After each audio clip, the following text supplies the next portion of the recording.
రాజధానిలో పలు ప్రాజెక్టులకు ల్యాండ్ పూలింగ్ ప్రక్రియ ప్రారంభించారు మంత్రి నారాయణ. ఎమ్మెల్యే శ్రావణ్ కుమార్తో కలిసి వడ్డమానలో పూలింగ్ ప్రక్రియను ప్రారంభించారు. మంత్రి నారాయణకు వడ్డమాన గ్రామస్తులు ఘనంగా స్వాగతం పలికారు. Land pooling competent authority unit కార్యాలయాన్ని ప్రారంభించి గ్రామస్తులతో సమావేశం నిర్వహించారు మంత్రి. తమ భూముల్లో ల్యాండ్ పూలింగ్ ఇచ్చేందుకు సమ్మతి తెలియజేస్తూ ఫారం 1ని మంత్రి నారాయణకు గ్రామస్తులు అందజేశారు. మంత్రి నారాయణకు సమ్మతి పత్రాలు అందజేసిన రైతులు మైనేని సత్యనారాయణ, సాయి తరుణ్, వడ్లమూడి శ్రీలక్ష్మి.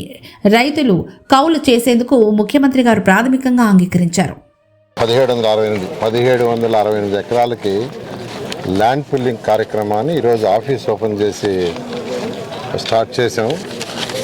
ఈరోజు ముగ్గురు రైతులు శ్రీ మైనేని సత్యనారాయణ గారు 4.01 ఎకరాలు ల్యాండ్ పుల్లింగ్కి ఇచ్చారు. అదేవిధంగా శ్రీ పి సాయి తరుణ్ గారు 1.75 ఎకరాలు ఇచ్చారు. అదేవిధంగా శ్రీమతి వడ్లమూడి శ్రీలక్ష్మి గారు 4.22 ఎకరాలు ల్యాండ్ ఇవ్వటం, దానికి సమ్మతిస్తూ ఫామ్ 1 ఈరోజు జరిగింది. ఈ కార్యక్రమంలో యాక్చువల్గా అనేక మంది రైతులు కూడా ఈరోజు పాల్గొన్నారు. అయితే ఈ యొక్క డిస్కషన్లో గౌరవనీయ శాసనసభ్యులు శ్రావణి గారు రైతులు అడుగుతున్నారని ఒక 2 విషయాలను యాక్చువల్గా నా ముందు 3 విషయాలు తీసుకొచ్చారు. ఆ 3 విషయాల్లో ఒకటి, ఈ విలేజ్ ఇన్ఫ్రాస్ట్రక్చర్ కూడా ఇమీడియట్గా చేయండి. రోడ్లు కావచ్చు, డ్రైన్స్ కావచ్చు, లేదా లైట్స్ కావచ్చు, అండర్గ్రౌండ్ డ్రైనేజ్ కావచ్చు. ఏదైతే 29 గ్రామాల్లో డిపిఆర్లు తయారు చేసి శాసనసభ్యులకు ఇస్తే వారు మళ్ళీ ఆ గ్రామంలో ఉండే వాళ్ళతో మాట్లాడటం, చిన్న మార్పులు చేర్పులు చేస్తే దాన్ని యాక్సెప్ట్ చేసి ఆల్రెడీ వర్క్ స్టార్ట్ చేసాము. 6 నెలలు అంటే వచ్చే వర్షాకాలం సీజన్ లోపల పూర్తి చేయమని ఆదేశించాం, కంప్లీట్ చేస్తాం. అదేవిధంగా ఈ గ్రామంలో కూడా చేయమని అడిగారు. అయితే దానికి ఏంటంటే దీని చుట్టుపక్కల ఏదైతే ల్యాండ్ పూలింగ్ ఇస్తున్నారో దాని లెవెల్స్ అవన్నీ ఫైనల్ కావాలి. దానికి కొంత సమయం పడుతుంది, అంటే ఒక 2 నెలలు 3 నెలలు 4 నెలలు. అది లెవెల్స్ కంప్లీట్ చేయించి అది అయిన తర్వాత ఇమీడియట్గా ఇక్కడ కూడా డిపిఆర్లు చేసి శాసనసభ్యులకు ఇవ్వడం జరుగుతుంది. వారు ఇక్కడున్న గ్రామంలో వాళ్ళతో మాట్లాడి మార్పులు ఏర్పాటు చేస్తే అది చేస్తూ ముందుకు పోతామని తెలియజేస్తున్నాను. అదేవిధంగా మాకు ల్యాండ్స్ తీసుకుంటున్నారు. 2015 జనవరి 1 అప్పుడు నోటిఫికేషన్ ఇచ్చింది. తర్వాత సింగపూర్ వాళ్ళ దగ్గర డిజైన్ చేయించడానికి దానికి 8 నెలలు పట్టింది. నార్మన్ ఫాస్ట్ వాళ్ళందరినీ కాంట్రాక్ట్ చేయడానికి కొంత టైం పట్టింది. అయితే ఈసారి అంటే అవన్నీ పట్టడం వల్ల 2014-19లో మేజర్ వర్క్స్ అన్నీ స్టార్ట్ అయింది 2017 ఎండ్లో. అంటే ఎలక్షన్స్కి దాదాపు 1 year ముందే అక్కడ స్టార్ట్ అయింది. అమరావతి క్యాపిటల్ సిటీలో స్టార్ట్ అయిన వర్క్లన్నీ ఎలక్షన్స్ దాదాపు 1 year 2 months అయ్యాయి. అప్పుడు కూడా 3 years ముందుగానే స్టార్ట్ అయ్యింటే అవన్నీ కంప్లీట్ అయ్యాయి. అయితే గత ప్రభుత్వం రావటం, అనేక డెసిషన్స్ వాళ్ళు తీసుకోవటం రైతు సోదరులు నష్టపెట్టారు. అయితే ఈ ప్రభుత్వ రంగాన్ని ఇప్పుడు అన్ని వరకు స్టార్ట్ చేసాము. ఎంతో వేగవంతంగా దాదాపు 55,000 కోట్లు ఖర్చు జరుగుతున్నాయి. ఇవన్నీ కూడా 3 ఏళ్లలో అయిపోతాయి. అధికార భవనాలు అయితే 4,026, అందులో ఒక 500 తప్ప మిగతావన్నీ రేపు మార్చి ఎండింగ్కి హ్యాండ్ ఓవర్ చేస్తున్నాం. సీడ్ యాక్సెస్ రోడ్ని ఫిబ్రవరి ఎండింగ్కి మంగళగిరి రోడ్డు పైకి ఎక్కిస్తున్నాం.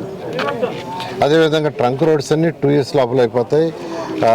Layouts roads 2.5 years, iconic modes మాత్రం 3 years పడుతుంది.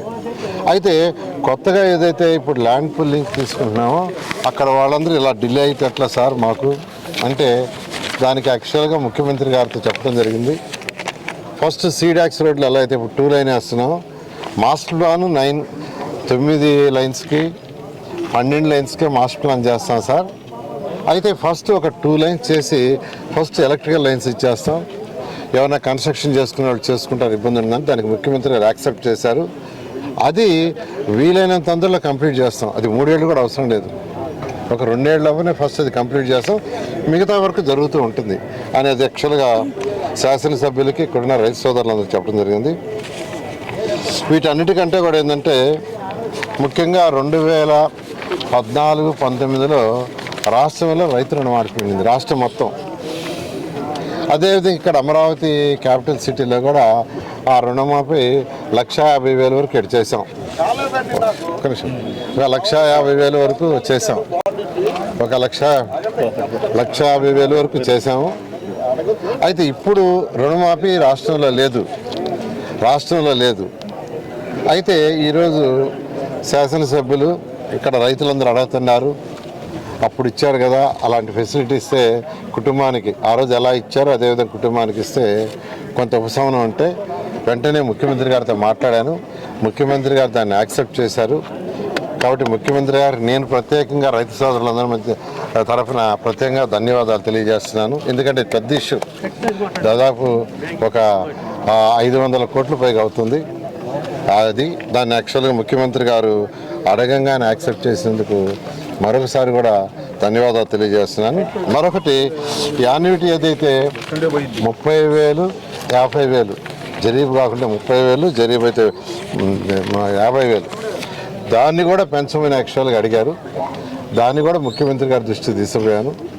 అయితే ముఖ్యమంత్రి గారు ఒకటే చెప్పారు, ఆ రోజు 14-19లో ఆ రోజు రైతు సోదరులందరూ వేసిన క్యాలిక్యులేషన్ ఏంటంటే ఖర్చు ఎంత అవుతుంది పండించడానికి, ఎంత రాబడి వస్తుంది, నెట్ రాబడి ఎంత వస్తుంది అనే దాని మీద చేశారు. అలాంటిది వర్క్ చేసుకొని రమ్మన్నారు. ఇన్ ప్రిన్సిపల్ యాక్సెప్ట్ చేశారు.